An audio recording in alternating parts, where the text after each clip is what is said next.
भारत विश्व गुरु बनेगा, ऐसा सोनम वांगचुक ने कहा है। हमारे साथ तमाम मेहमान चर्चा के लिए जुड़े, आप सभी का बहुत शुक्रिया। देवेंद्र शर्मा, वीरेंद्र शर्मा, राजकुमार जी, मिथिलेश जी, महेंद्र जी, आप सभी का बहुत शुक्रिया। सीधा ले चलते हैं आपको जयपुर। मुख्यमंत्री भजन लाल शर्मा संवाद कर रहे हैं। समझते हुए हमारी डबल इंजन सरकार ने पूर्व सैनिकों और वीर नारियों तक योजनाओं का लाभ पहुंचाने के लिए सैनिक कल्याण विभाग को सशक्त बनाया।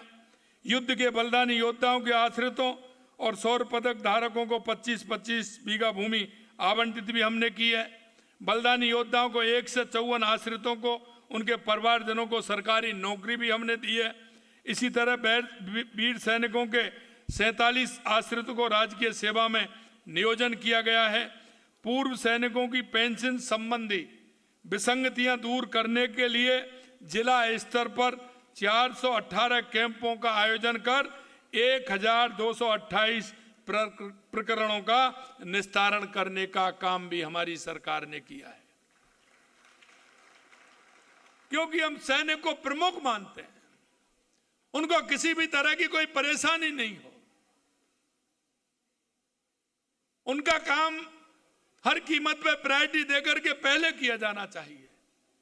वो देश के हमारे वो राष्ट्रभक्त हैं जिन्होंने हमारे देश की सेवा की है।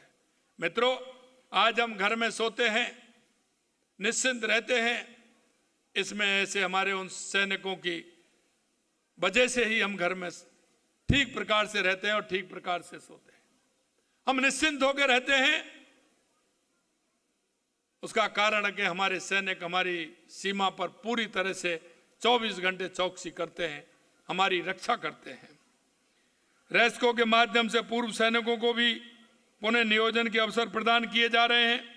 राज्य के विभिन्न विभागों में रेस्को के माध्यम से कार्यरत भूतपूर्व सैनिकों के मानदेय में वर्ष 2024 और वर्ष 2025 में हमने 10% वृद्धि करने का काम भी हमारी सरकार ने किया है। हमारे 3 नए जिलों में ब्यावर, खैरतल, तिजारा और फलौदी में जिला सैनिक कल्याण कार्यालय स्थापित हमने किए हैं। सैनिकों को समुदाय को निःशुल्क कानूनी सहायता प्रदान करने के उद्देश्य से 18 जिला सैनिक कल्याण कार्यालयों में राष्ट्रीय विधिक सेवा प्राधिकरण क्लिनिक स्थापित किए हैं। हमारी सरकार हर कदम पर सैनिक और उनके परिवारों के साथ खड़ी है और खड़ी रहेगी। साथियों, आपने देखा होगा राजस्थान के अंदर, आपको याद होगा इसी वर्ष 78वें सेना दिवस परेड का ऐतिहासिक आयोजन हमारी राजधानी जयपुर में हुआ था। और मैं कह सकता हूं कि यह अवसर हमारी राजस्थान को मिला और राजस्थान के हमने उन सभी हमारे पूर्व सैनिकों को जो हमारे पूरे राजस्थान के अंदर है और उनकी बहुत बड़ी संख्या है, हम सौभाग्यशाली हैं कि हमारे राजस्थान में सैनिकों की संख्या बहुत बड़ी है। आप जाएंगे, हर जिले में हमारे सैनिक मिलेंगे। उन सभी सैनिकों को हमने यहाँ राजधानी में बुलाया। ये इतिहास में पहली बार था जब सेना दिवस परेड किसी सैन्य छावनी से के निकल करके जयपुर में आम जन के बीच आयोजित की गई थी और ये ऐतिहासिक कार्य हुआ। मैं धन्यवाद देना चाहता हूं हमारे उन सभी अधिकारियों को कि उन्होंने एक ऐसा कार्यक्रम राजस्थान में आयोजित किया जो पहली बार हुआ है। और जब भी मेरे पास बात आती है, दूसरे प्रदेशों में होता है, तो वहाँ के मुख्यमंत्रियों का उनका फोन आता है कि आपने कैसे आयोजित किया, जरा बता दीजिए हमको।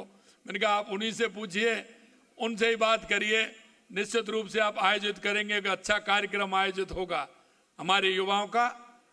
उसमें जिस तरह से उन्होंने बढ़ चढ़ के हिस्सा लिया, बहुत बड़ी संख्या उसमें आई थी। अद्भुत साहस, शौर्य और आधुनिक सैन्य क्षमता का प्रदर्शन किया। ब्रह्मोस जैसी उन्नत मिसाइलें, आधुनिक टैंकों, आधुनिक सैन्य उपकरणों ने आत्मनिर्भर भारत की रक्षा शक्ति का परिचय कराया। यह सेना दिवस परेड भारतीय सेना के पराक्रम, आत्मनिर्भरता, राष्ट्र की सुरक्षा के प्रति अटूट संकल्प और प्रेरक संदेश था। हमें गर्व है कि राजस्थान इस ऐतिहासिक क्षण का साक्षी बना। मैं अपने युवा साथियों से कहना चाहूंगा कि कारगिल केवल इतिहास की घटना नहीं है, यह राष्ट्रभक्ति, अनुशासन, नेतृत्व और साहस और कर्तव्य निष्ठा की जीवंत पाठशाला है।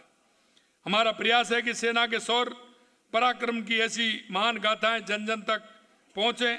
उसी उद्देश्य से भारतीय सेना की बार ट्रॉफीज को प्रमुख स्कूल, कॉलेज और विश्वविद्यालय में स्थापित किया जा रहा है। इन्हें प्रेरणा स्थल के रूप में विकसित किया जाएगा ताकि युवा भारतीय सेना के अद्वितीय शौर्य और बलिदान, गौरवशाली परंपरा से प्रेरणा ले सकें। अंत में मैं आपसे इतना कहना चाहता हूं मेरे साथियों कि आज इस पावन अवसर पर हम सब मिलकर ये संकल्प लें कि अपने शहीदों के बलिदान को सदैव याद रखेंगे, अपने सैनिकों का सम्मान करेंगे, वीर नारियों के स्वाभिमान की रक्षा करेंगे और भारत की एकता, अखंडता एवं संप्रभुता की रक्षा के लिए सदैव प्रतिबद्ध रहेंगे। मैं एक बार फिर कारगिल के वीर शहीदों को नमन करता हूं और उनको प्रणाम करता हूं, उनको श्रद्धा सुमन अर्पित करता हूं और आप सभी इस कार्यक्रम में आए आप सभी को मैं धन्यवाद ज्ञापित करता हूं और माननीय हमारे सेना के सभी अधिकारियों का भी धन्यवाद ज्ञापित करता हूं कि उन्होंने आज ये कार्यक्रम रखा है।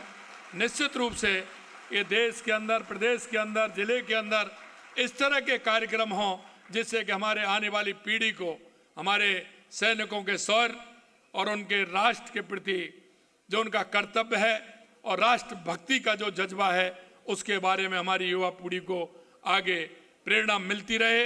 ऐसे प्रेरणादायी कार्यक्रम होते रहेंगे तो बहुत अच्छा।